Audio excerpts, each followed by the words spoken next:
Hey everyone, and welcome. We're John and Lorna, and back in 2023 we decided it was really time for a change. We decided to leave the Gold Coast in Australia, and we sold pretty much everything we owned, including our Harley Davidson, our house, and traded it all for an adventure in Chiang Mai, Thailand. And it's been an incredible journey so far. We've already picked up a new Harley, found a wonderful new home, and even got a Ford Wildtrak. So follow along as we give you a peek into our daily life, our views about living in Thailand, and all our travel adventures. Welcome back to our channel, everybody. Now, I'd just like to, before I start with this new video, to thank everyone, all our new subscribers. We've had quite a few in the last week or so. So we just want to thank everyone for subscribing and for supporting our channel. And we're really pleased with that. So, and I do so hope that this video helps people that are interested in Thailand. Because you see, today we're going to be talking about the biggest financial mistake that nearly everyone makes when they first arrive in Thailand. I want to start by asking you a question. Now, if you're interested in Thailand, you might be interested in moving here. How many of you right now are dreaming of that, of escaping the rat race and telling your friends back home that you can live like a king on just $1,000 a month in Thailand? That's Australian. So if you're watching this, you've probably seen the videos, you know, you've read the blog posts, and for a while that feels absolutely true. It was for us. We watched many YouTube videos before we came here of people living here in Thailand. We certainly did research. We did our research pretty thoroughly. And for a while, you know, that feels absolutely true when you first arrive. You arrive and you enter the Thailand tourist budget phase. That's what we did. And most people do that. Now, this is the honeymoon period. It's the ridiculously cheap street food that you're aware of and you find at the local markets. The effortless lifestyle here. And the feeling that you've finally hacked that global cost of living that's draining people in the Western world. And you're high on the savings and you think that you've cracked that code. But here's the thing, here's the reality check and the subject of our video today. After the initial thrill wears off, many people fall into the subtle but very dangerous pitfall. And that's the cost of living here versus the quality trap, the quality of living here. They realize that the cheapest life in Thailand doesn't mean living the best life. They live cheaply, but they don't live well. Now, this single mistake is what ends more expat dreams than anything else. But then, after a year or two, if you stay here that long, something begins to shift. That initial high starts to fade, and a kind of financial fatigue sets in. You start to notice the cracks. You notice that the dollar pad Thai might be convenient, but you start getting reoccurring stomach aches. We've heard that a lot from expats living here. The cheapest apartment can be dark and moldy and hot. The constant chase for the lowest price can be absolutely exhausting. The expat narrative begins to shift from Thailand is cheap to a frustrating whimper. Like, I feel like I'm constantly being ripped off or even scammed. And you realize that living the rock bottom budget life means constantly sacrificing comfort, health, and most importantly, peace of mind. Now, we have stumbled into the cost versus quality trap because we live cheaply, but we don't live well when we do.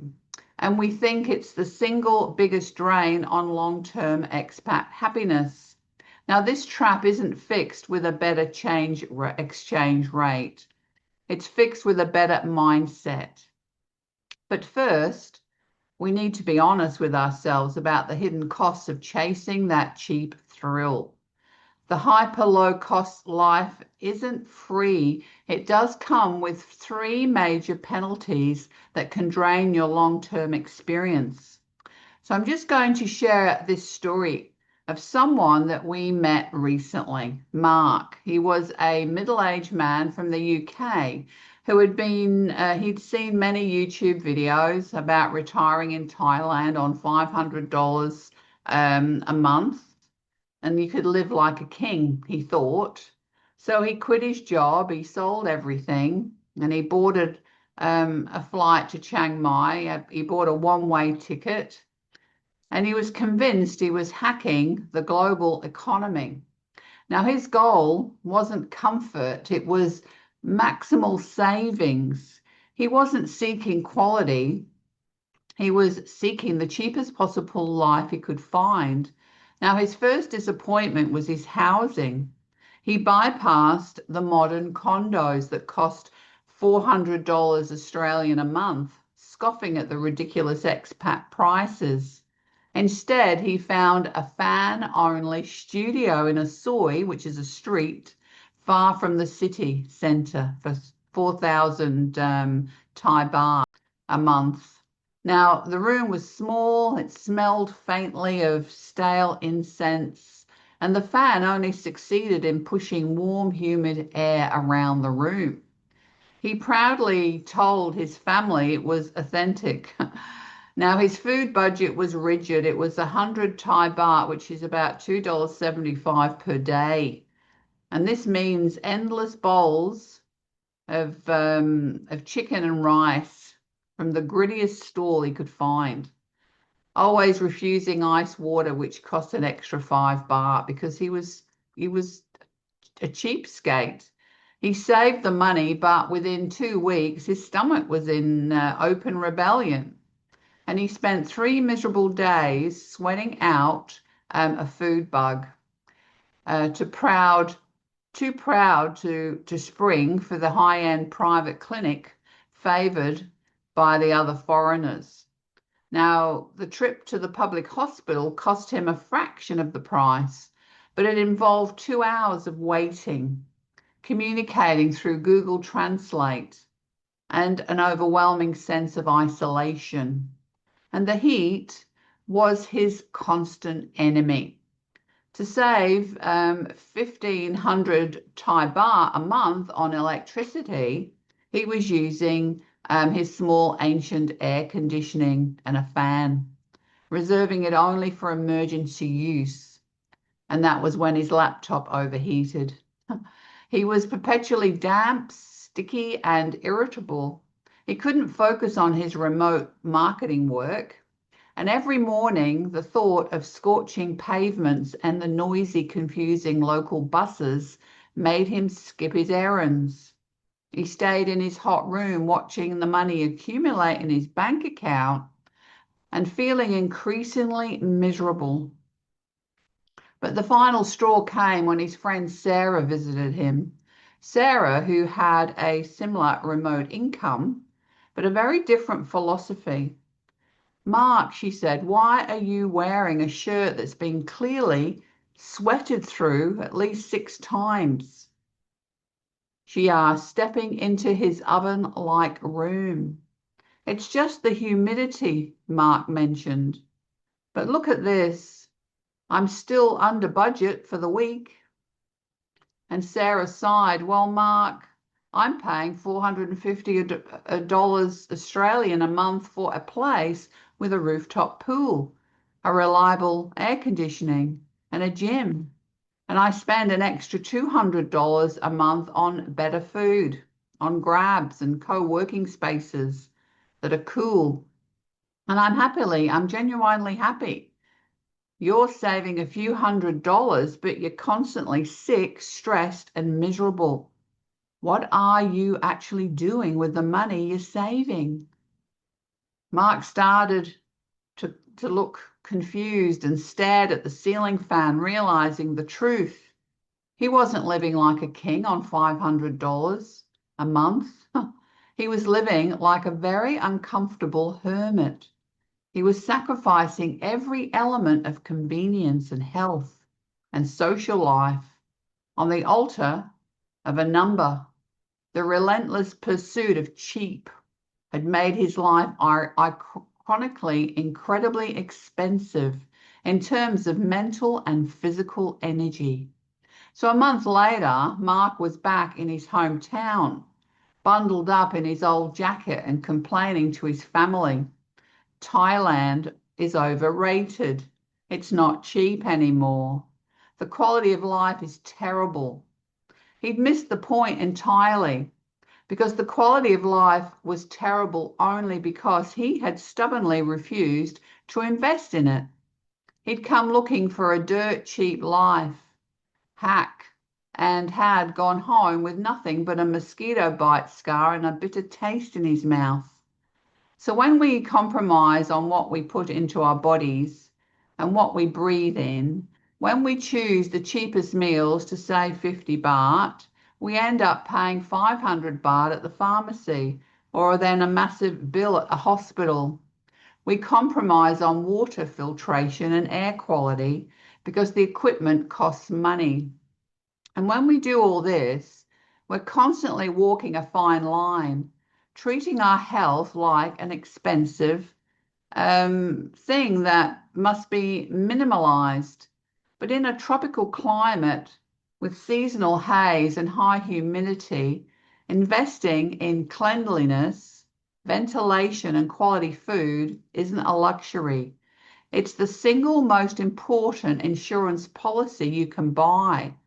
Because when you're sick or uncomfortable, Thailand stops being fun, no matter how cheap the Uber is or the taxi, just like Mark experienced. How much did you spend at the pharmacy last month trying to fix something that a 10% quality investment could have prevented? Are you prioritizing your health or your monthly budget spreadsheet? The constant need to negotiate, calculate, and look for the absolute lowest price creates a defensive war between you and the local community. That 20 Thai baht saving on the taxi ride, you lost 10 minutes of your life arguing, and you lost the joy of a simple, friendly transaction. You're trading a tiny amount of cash for a huge amount of mental energy. Now, this is how cynicism takes root. You start seeing every Thai interaction as a potential farang tax or a rip-off. The negative result is that you will eventually give up interacting authentically. You'll retreat into expensive fixed-price malls and expat bars just to avoid the anxiety of haggling. You buy back peace of mind at an exorbitant imported price. Now, if you could pay 50 baht extra on every taxi ride to guarantee a smile, a meter, and zero stress, would you? So what is your mental peace of mind actually worth to you? So here's the thing. When you buy the cheapest of everything, the cheapest plastic fan, the cheapest mop, the cheapest shoes or clothes, what happens? Well, it breaks in 3 months due to the heat or wears out quickly, the humidity or poor quality. And then you buy another. And this is the buy twice, buy thrice effect. And you're not saving money because you're spending money inefficiently and constantly creating waste. Your life becomes cluttered with broken, low-quality things that constantly need replacing. The short-term savings lead to a long-term cost, both financially and environmentally. So we've established the negative trend. The cost trap promised cheap thrills, but delivers exhaustion, health worries, clutter, and disappointment. So now let's talk about the positive turnaround. How many cheap fans or flimsy kitchen tools have you bought and thrown away since moving here? Are you really saving money when you have to buy the same item twice a year? Because the negative cycle stops the moment you switch your identity. You must stop thinking like a tourist saver and start thinking like a resident investor. This is about prioritizing value over price. Now, housing is not a fixed cost. It's the foundation of your well-being. So stop trying to save your first 5,000 baht on rent and invest that money into a better, cleaner, more modern living space. Now, we rented for a while when we first arrived here, but we soon tired of living in a rented condo. We'd planned to buy a house. So we took some time, we looked at many properties, and eventually we found an amazing pool villa, which was fully furnished, and we bought it. Yes, you can buy a house in Thailand, but you are best to get a good, reliable agent and a lawyer to help you. Now, that's what we did. And buying rather than renting has saved us thousands of Australian dollars because rents are going up here. And to rent a home like ours right now would cost between $600 to $1,000 Australian per week. Now, rents for modern homes in Chiang Mai are expensive, but are much cheaper to buy than in Australia. Property prices have gone up since we moved here 2 years ago. Land taxes on our house are very cheap here compared to Australia, and so are car registrations. So the overall cost of living is so much cheaper here, and we eat and we live well and still have saved thousands of dollars. So when the time comes to sell our home, we will make a profit, which means we will have lived here rent-free for a number of years and made a profit on our investment. So when you budget an extra 10% on food and 15% on rent, or you buy a property, you are investing in important things that directly affect your body and your mind. Now, this investment ensures clean air, a comfortable mattress, and reliable plumbing, which is important here in Thailand. So think of it this way. The condo that costs 3,000 Thai baht more, but has a management office that solves your issues in a day, is saving you hours of stress and frustration. Now that extra rent is buying you your peace of mind. Quality saves you money over time. So the new high effective air conditioning unit might cost a little more to install. It's still incredibly much cheaper than overseas, but it can cut your electricity bill by 30%. And that's an investment that pays for itself. Now, your time and mental energy are precious. They're precious assets that must be protected. So be willing to pay a fair price for ease. Stop haggling over 20 or 50 baht. Pay the fair metered rate in an Uber. Use the ride share app if you have to. Use a trusted professional visa agent. And even if they charge a little more than the cheapest option, it's worth it because this buys you reliability, expertise, and a guaranteed headache-free outcome. We recommend you stop haggling over 20 to 50 baht. Pay the fare, the metered rate in an Uber. Use the ride share app if you need to. Use a trusted professional visa agent, even if they charge a little more than the cheapest option, because this buys you reliability and expertise and a guaranteed headache-free outcome. This is the convenience premium. And it means you are consciously choosing to spend your time enjoying Thailand, not fighting it. The money you pay is for the privilege of not having to be constantly on guard.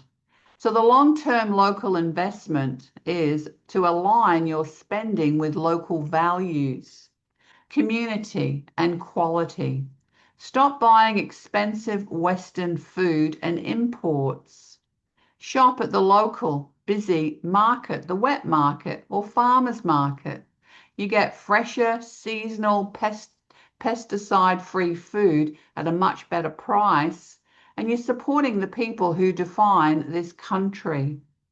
Stop buying those polluting single-use plastic bottles daily and invest in a 20-litre water dispenser system. It's dramatically cheaper in the long run, and it eliminates your plastic waste. And don't just join the international chain gym. Join local Thai Muay Thai gym or a Thai cooking class. And when you invest your money into the local economy through shared interest, the return is not just fitness or skills, it's genuine friendship and integration. So the negative trend is the trap of seeing Thailand only through the lens of cheap prices. The positive turnaround is realizing that value is the new cheap. So when you shift your budget to prioritize health, quality, and mental peace, you don't just feel better, you stop being a parasite on the economy and you start participating in a more sustainable, respectful, and authentic Thai life. So the goal isn't to spend $500 a month. The goal is to spend what is necessary to thrive and still live a life that is dramatically richer and more fulfilling than any you could have back home in a Western country. So stop asking, how cheap can I make this life? Start asking, how high quality can I make this life while still being totally affordable? That's the real Thai success story. Stop being a bargain hunter and become a resident investor. Pay fairly, live well, and reap the rewards of true high quality living here. The land of smiles offers genuine luxury, not in price, but in quality of life. So the question is, what is the most single important investment you will make in your quality of life living here in Thailand? So thanks for watching. Please like, subscribe, click that notification bell so that you'll be notified of our up and coming videos. It's absolutely free to subscribe. We thank you for watching and watching to the end. So, Kapkum Ka, and I wish you well.